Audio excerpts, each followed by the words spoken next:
The panel is going to be chaired by Professor Cathy Cresswell, who is the Professor of Developmental Clinical Psychology here at the University of Reading. And Cathy's got questions from the Ask It basket and from social media as well, but we will be taking some questions from the audience as well at this time. Yes, great. Thank you, Laura. And thanks again to all our speakers. I'm sure you'll agree with me. They've all done a fantastic job and we're not letting them off now. They've got more work to do. And personally, I've really enjoyed having the combination of hearing kind of academic and practical presentations, but also hearing about the experience of our young champions. And so I hope you agree with me that this is another great opportunity to hear a lot more from our young champions. So we've deliberately selected questions which will give them a good opportunity to tell us a bit more so we can understand a bit more about their thoughts and experiences. So the first question I've got, I'm going to start with you, Mary, and that's that what are your thoughts about some of the diagnostic language which is being used to promote child and young people mental health and education? For example, describing mental health difficulties as disorders rather than difficulties that have come about due to individual experiences and circumstances. Okay, so I think this can be like quite a controversial topic. Lots of people have different views. Personally, I'm quite pragmatic when it comes to labels and diagnoses. I think they're kind of there to help you. So if they help you, you should use them. If they don't help you, then don't use them. So for me, I have OCD. And that, of course, is something that is on a spectrum. At one end, you've got just sort of like quirky personality. Everyone has like things that they might obsess about or small rituals, but they don't really like affect your day-to-day life. And at the other end, you have when it becomes a disorder, which is when it's taking up considerable amounts of time from your day and it's causing you a lot of distress, which is what I have. And I found the term OCD really helpful as a label because it helps me understand what is going on. If I have an intrusive thought, I can say, oh, that's like an OCD thought. So I think, you know, if someone is experiencing symptoms that are causing them distress and a diagnosis is appropriate, then it can be helpful. However, if you take something like anxiety, you can probably also discuss that without using a label. So everyone experiences anxiety. It becomes an anxiety disorder when it is severe enough that it is, again, like significantly affecting your ability to function and your well-being. So in a kind of school context, you can talk about anxiety and how everyone can cope with anxiety and that sort of thing. But then you can also add, you know, if you're experiencing it to a level that it is causing you a lot of distress, then maybe go and talk to someone and that might lead to a diagnosis of an anxiety disorder. So yeah, I think it's a complicated topic, but like, you know, diagnoses are always changing. The criteria for different illnesses are always changing. At the end of the day, you know, diagnoses were invented so doctors knew what medications to give people, like make the labels work for you. Great, thank you. I think that's very good advice. Good pass Mike that way, because I've got a question that builds on that I think we'll go to you with, Mick, first of all. So counselling seems to be helpful in some circumstances, but it might not be the best approach for some diagnosed conditions. So there was a question that highlighted anxiety disorders, for example, and how the evidence-based suggests CBT in those situations.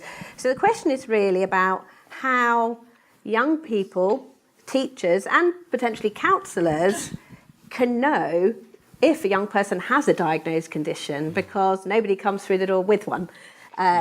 Nobody knows they have one until it's diagnosed necessarily.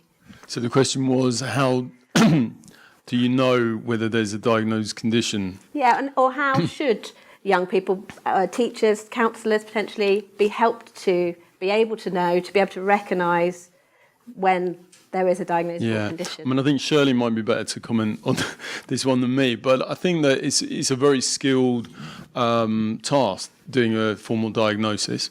I mean, there's some measures that are there that can help and give some indication of whether people meet certain criteria, but giving a formal diagnosis is a very skilled task that psychiatrists and some clinical psychologists will be able to do. And I think those skills would be then implemented by a higher level CAM service, tier 3 service. I'm not sure how helpful it would be, to be honest, to have, for teachers, counsellors, kids themselves to be thinking, do I have a diagnosis or not? I mean, I think what you were saying is really helpful, that for some people it can be very helpful. Yeah. For some people it can't, but it clearly can have quite a powerful impact on people. So it is something that we need to be careful with, that can be enormously helpful when it's done in the right way, but not something to, it's not something that you could do a kind of day's training on, as far as I would understand it. Just to follow up a bit more, I suppose the question really is, so how would counsellors, teachers, young people know if counselling is the right thing or whether something else should be delivered? Well, I think what we need, and I think one of the really important things that we need to develop, is ways of being able to more effectively monitor. I mean, we talked a lot about monitoring today, and I think monitoring is a really important system that we can use as a way of seeing if something is working. Because as practitioners, it's so easy to think, well, this person needs to get worse before they get better, and if somebody's coming to see a counsellor and they seem to be having more problems, the counsellor may well say, well, this is just what happens, but actually the research shows that's not what happens. That when you're using proper monitoring tools, then when people decline, they often carry on declining, and that's where things can really deteriorate. So I think if we have evaluation and we have monitoring, and we're seeing how things are changing in counselling or changing in other school settings where we're monitoring this, then we know whether somebody needs to go on and have additional support. And at that point, it might be appropriate, for someone to go tier 3 and then have a kind of diagnosis that will help kind of clarify what's going on. I think if somebody's seeing a counsellor and they're using a monitoring form effectively, and somebody's improving through the use, and that's clearly evidenced, then that seems like a good thing. There might be other things that are needed, but certainly that would be helpful at that point. Yeah, thank you. We've got some more questions about monitoring that we'll come back to a bit later on, so we'll pick up on some of those points, I hope. But Shirley, did you want to add anything about that as Mick gave you a shout out? I'm a bit pragmatic as well, actually. So I kind of think that combination of answers is exactly right. If you're going to get better with the thing that's happening, it doesn't really matter. But I think Pooky's comment on don't do any harm is also really important, which is why monitoring's so essential. If kids, children, anybody, grown-ups aren't improving, then it's time to ask somebody else and take some consultation and get some advice. And in a way, I really like that idea about Richard's, about putting more expertise into schools so that consultation would be available. And I think at the moment we just don't have that, which leaves people in a really difficult position. Yeah, great, thank you. I'm going to go to a question that we received on Twitter from Charlie at ChadleyNMH, which really picks up on a message that's really come across today about the importance of being listened to. And I think that's something that we've heard throughout the day, that the number one thing is just having someone who just listens as the first response. So in response to that, Charlie has asked, should mental health training not just focus on mental health, but also include listening skills? So Abbie, I was going to ask you about that. So obviously you've heard my story, so yes, basically. Of course it should. The first thing to do, though, is obviously say to them, all you have to do is listen, and then deliver listening training, which I don't know what that might consist of, but obviously tell them first that that's all they have to do. They don't have to. The minimum should be that they have listening training. They don't have to have this extensive mental health training if that's not what they want. But I think listening training should be compulsory, and that's what they should do, because that's all they need to do to start with.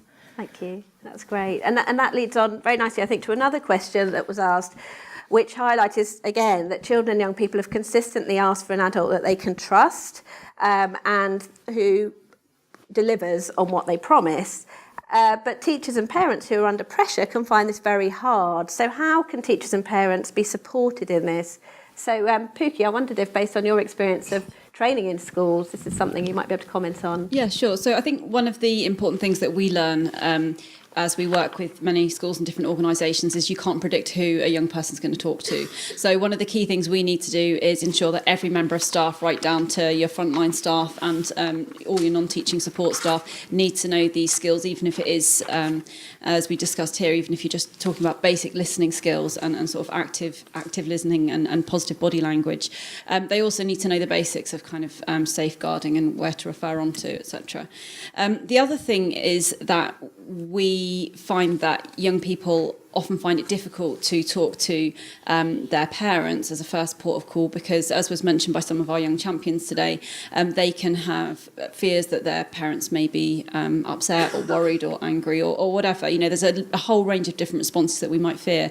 And so one of the things that we often advise parents to do, and we can all therefore advise the parents within our school networks to do, is to bring other trusted adults into our child's life as well. So that might be someone like a family friend, it might be a godparent, an aunt, an uncle, another adult essentially who forms an important role in that young person's life and can be then that kind of confidant. Does that answer the question? Yes, yeah, that's great. Does anyone else on the panel want to add anything? I just want a shout out to, there's an organisation here that provide counselling for teachers. I thought the question might be something about support for teachers themselves as well. Yep. I can't unfortunately remember the name of the organisation, but they've got a stall out there. I don't know if they're here and would like to advertise themselves. Free counselling for teachers, up to 6 sessions. It's the education support. Thank you. It's the educational support. They're out there and they've got a stall there. I hope they haven't gone home. But, I mean, I thought that was a really important resource, actually, which I didn't know about before today. Absolutely. Great, thank you. We're halfway through our allotted time, so can I just see if we've got any particular burning questions at this point from the audience? Oh, there's one over here. Yep. Shall I? Oh, there you are. Thanks. It's not me, it's the mental health. So Twitter, Ian Hamilton, who's a mental health nurse from York University, asks if the panel have any tips for how to talk about drugs. Is there anyone particular who'd like to pick that one up? Does it expand at all on that, or just literally how to talk about drugs? I mean, I guess, so I cover all manner of ills, so I come from a PSHE background as well as mental health specifically, and so generally, if it's kind of tricky, then it ends up in my basket, so, you know, porn, drugs, whatever, you know, and mental health is just kind of one of those. And I think that, so I would answer that question in the same way I would answer, you know, if a young person was to talk to you about any sort of tricky thing. And that is that we should listen first and foremost. So same thing we've been hearing all day. We should be non-judgmental and we should work with them to try and find ways forward. So again, using that child-centred approach, I'm afraid I don't have very many different things to advise because, you know, it's not rocket science. And if we use, you know, work with the young person to try and find practical ways forwards, then, yeah, that's what I would advise, basically. Thank you. Anyone got more to I add wonder if on? any of our young champions want to comment at all. I mean, one of you talked about how actually in PSHE you got a lot more about drugs than you did about other aspects of mental health. Do you feel that it was talked about in the right way? What would have been better? Any thoughts on that? So I'm probably not the best person to comment on this because I was a massive geek in school and I never went out or anything. But no, it was definitely covered in school. I'm not sure how effective it was. You kind of had a lot of like pretty cheesy videos that looked like they'd been made in the 90s. And I'm not sure we particularly took the messages to heart. But yeah, I don't really know. I think at the end of the day, it was still talked about, and we did, you know, at least we like knew the dangers, and we were definitely taught a lot more about drugs than we were about mental health. So Yeah. Does that make anyone else feel really old? I know. I was thinking that in the 90s, like Sorry. the olden days. I don't know. As a parent, I'm only answering this as a parent, not as a teacher or anybody. But the best way I found to discuss drugs with my son was by watching Breaking Bad. Yeah. But I think, I'm keen that people on the panel here were able to represent parents' perspectives too, because as we've heard, we haven't heard a great deal about parents today, but they're obviously a really critical part of the whole picture. So do put your parent insights into. Quite a specific question now, which is, do you think schools should offer online treatments? And if so, who should support these? So Jessica. Personally, I believe online support is incredibly important. There's a lot of young people who wouldn't access face-to-face support, sort of out of embarrassment. I think it's also the stigma which is, you know, surrounding mental health, which is massive. So in my personal experience, I used a lot of online sites like the Mick, Childline before I tried to access counselling. And I think, like, I say this all the time, but peer-to-peer support within an online community is so important. It's right to go and see a doctor, but if someone's gone through the same thing as you, then, you know, they can tell you what to do. It's as simple as that. So, and I think online support is growing hugely. Like sites like the Mick, they've got online chat rooms, discussion boards. Just they've been in the press quite a bit with the Royal Foundation Heads Together campaign. I just think that online support is why I'm here. Like, I owe my life to it. So yeah. Thank you. Jack, did you also want to say something in terms of whether there might be particular considerations for people on the autistic spectrum?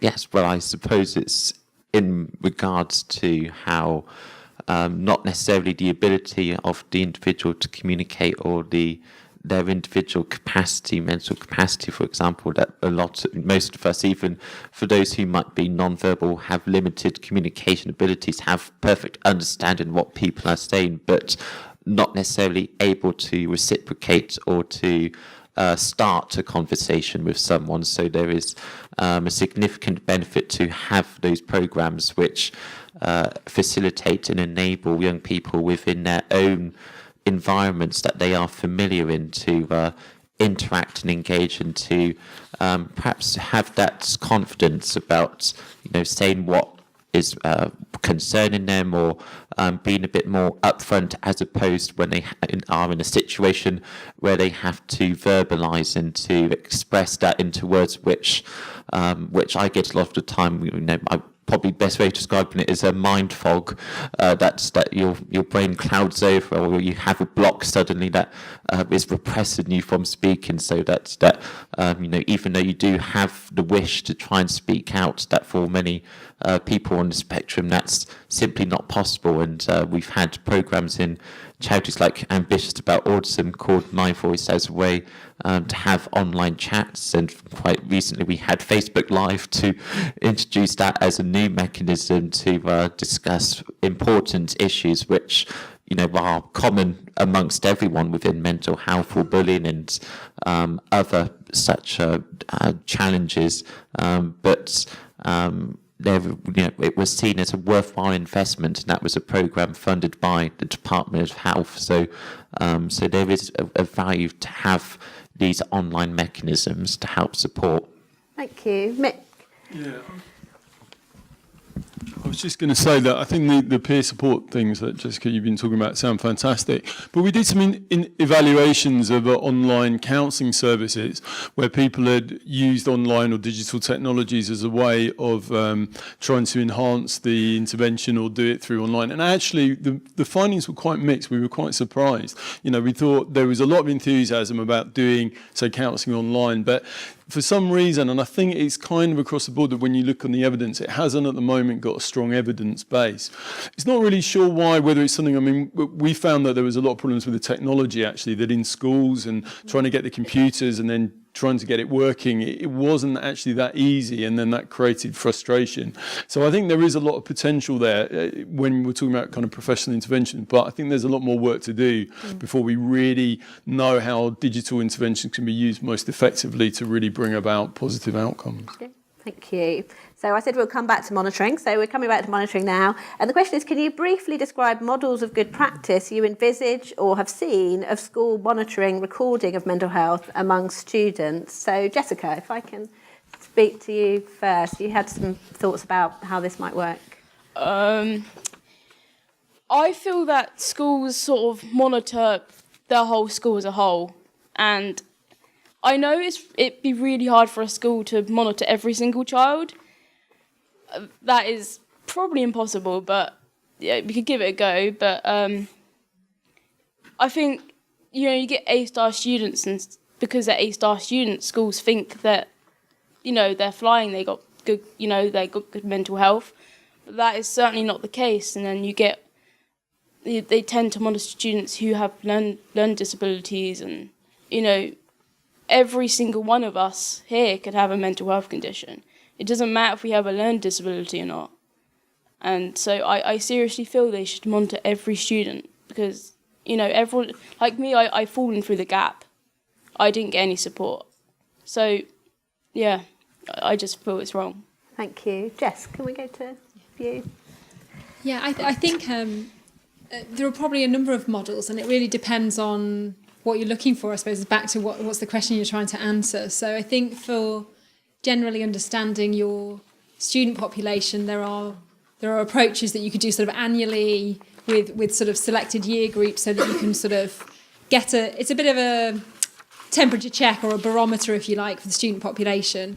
And I think some of the approaches I talked about earlier would work for that.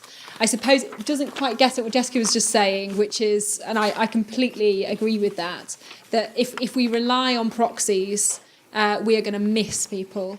And I think we don't just rely on those in terms of what we measure. We rely on in our own sort of heuristics. We think if a child's sitting in a class quietly and seems to be getting on with the work okay and they attend, that probably they're okay. Whereas if someone's throwing a chair, then they're not. But of course, there's a lot going on under the surface.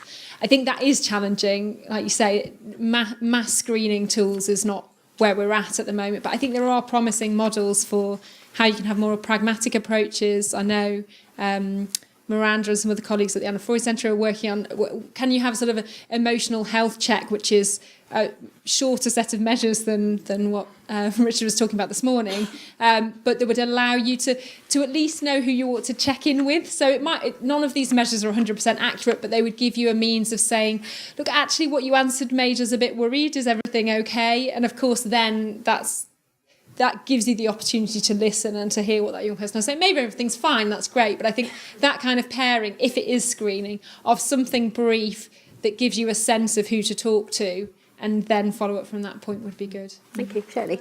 Yeah, you first. I just wanted to share a programme that we've been working with called the Mind and Body programme, which is run by AdAction and sponsored by Health Education England. And that's a programme where they essentially screen all the pupils in the school to focus on those pupils who are at risk of self-harm. So they might have previously self-harmed, but essentially their screening tool is looking to pick up those who are at risk, and so trying to stop people fall through the gaps in that way. Essentially then what happens is they're involved in a group intervention based on dialectical behaviour therapy, which is essentially a skills-based version of CBT. That's an example of a new and slightly innovative approach that is gaining an evidence base. So it's early on in its kind of, it's early on, but it's worth looking at the Mind and Body programme. I'd recommend having a look. Just ever so quickly to add, in a recent school, one of the schools I think who's here in the audience, thanks to Shamila over there, we were screening mental health issues in schools, but we just added a little question at the bottom, says, have we got any problems with any of these things, and do you want some help with that? And actually, that was probably the simplest and easiest things we did. And really interesting, I said this to somebody else earlier, the most interesting thing was that the most common thing that people had a problem with and wanted help with was they wanted help with their schoolwork. How sweet is that? But how worrying, But actually, that was really helpful, because that's something, we could go straight back to the school and say, right, these guys want some help with this, and it's a really easy, practical thing to help them with. And there were other things like depression. Oh, well, we can help with that. Yep. So I just think asking, would you like some help with that, is a simple enough question. You just need to be able to provide some help. There's a hashtag waiting to happen there. Where we get back to. We haven't got long, so I'm afraid I'm not going to be able to get through all of our questions. That was never going to happen. But I'm keen to ask this next one because it's something we haven't really covered a lot today, and that is about primary schools. A lot of the focus has been on older children and adolescents. And somebody asked, what would have helped you most in primary school? So I'd like to ask a couple of our young champions their thoughts on that. And then I want to link that to another question, which is that now that many children are entering education at age 2, what are your ideas or plans about identifying and working with children and families in that age group? So if I could first ask our young champions if any of them would like to comment on what would have helped in primary school, and then if any of the panel would like to, the rest of the panel would like to comment on the younger children in general, that would be great. Jack? Well, I suppose to start with, that it's been a fair while since I was in primary school now, but it's not to really have an ideal model of what a good pupil looks like as such, or not to necessarily idolise those that are high performing and most competent, or to punish those young people who might be struggling, or not offering necessarily any help or support when you might be critical, or that you are perhaps being somewhat unfair and unkind to that pupil, that it does little help within in a constructive framework when you're not being able to offer support afterwards, which generally a lot of it wasn't available to me in my time at primary school, and that especially early on, that my handwriting and not necessarily the spelling, but the legibility of how it could be read was a big challenge for me, as well as my progress in maths, for example. That it was very noticeable I was having problems, but that support wasn't being filtered through as a result afterwards. Yeah. So if you are going to criticise, or and say like a parents' evening, for example, or try to only focus your praise upon those students who are high attainment, that's not necessarily the fairest way forward. That you have to offer support for those who are struggling most. Yeah. And I think that's an important point in relation to the question about monitoring generally, isn't it? That we need to be thinking about what we do with that monitoring, not just on a whole school basis, but also for individual young people, and make sure there's appropriate follow-up. Abbie, did you want to add anything? So from my experiences, I think sort of early intervention is probably key. I know I said that I didn't know when my mental health issues started, but when I was in primary school was when I was in that home situation. And when I mentioned it to a teacher, they didn't do anything about it. So I was still stuck in that home situation where I was witnessing this abuse, and I was just stuck there because no matter what I said to my teachers, they weren't passing it on to anyone. It wasn't going any further. And part of me thinks that if that had stopped, it might not. Obviously, I don't know, but it might have maybe made me less mentally ill in the future. So early intervention, and again, listening to the pupils, even though they're young. And I know that people want to look at primary schools as sort of happy, fluffy places where the rainbows are and stuff. But actually, the kids do have problems there. So I think it's, obviously listening and keeping an eye out and early intervention. Thank you. Would any other members of the panel like to comment on anything about identifying and working with children and families in preschool and primary? Yeah, Jess. Yeah, I mean, I think it goes back to what Shirley was saying, really, and that you can actually make questions very simple if you want to sort of monitor and identify those who might be struggling. So, I mean, anyone, I think, who's a parent or knows very young children knows if they're very good at speaking their mind if they want to. They can absolutely articulate better than the rest of us most of the time what they want, don't like, what they struggle with. So it's just, again, about listening and meeting them at that level and being open to the fact that things may not be so rosy. So I think that's probably the case. I suppose in terms of preschool, it's outside my area of expertise, but I would think you'd be looking at sort of early risk markers, because obviously then it is sometimes difficult. You can see some things about developmental delay, but you'd probably be looking more at the family circumstances and other risk factors surrounding the child at that point to see whether you would expect them to need some additional support. Thank you. We are out of time, but I can't resist asking this one last question. Sorry. And which I think it's just a very nice question to spring on you. What one thing will bring transformative change to children and young people's mental health in the future, either in schools or not? Ring-fenced funding. Yeah. Any other thoughts from anyone on the panel? Mick? And it follows on a bit from what Richard Laird was saying, but I think we need one a mental health specialist in every school. I think in every school you need somebody who can really coordinate and work with a range of mental health interventions, whether it's one-to-one counselling, whether it's universal interventions, whether it's advising the teachers on specific pupils, or working with the culture of the school as a whole. But if we had one person or a coordinated team who's working in each school to address the kind of mental health and well-being issues that we've been talking about today, I think it would just make a phenomenal difference. Thank you. And would any of our young champions like to add anything? Yeah, so I think obviously in many ways just funding and all the infrastructure, that is the most important thing. I think more generally, I just do think one thing that gives me a lot of hope is I'm 21, I have a sister who's 10, and just even in that relatively short space, there's already progress. And I do think this generation, younger one coming through, there's a long way to go, but we are like more literate about mental health, and I think that's in the future is going to be really important. And I think hopefully from that we can, demand better mental health services. We can demand that mental health is taken seriously by schools, by employers, by universities. So I do think the sort of younger generation is a beacon of hope.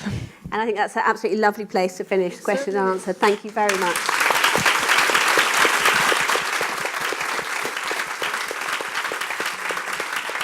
So that can be our thought for the day, that we've got a long way to go, but we have made a lot of progress. And I'd like to thank all of our speakers again for contributing to the question and answer. I think it's been a really wonderful addition to the day and a lovely chance to hear more from them. So thank you very much.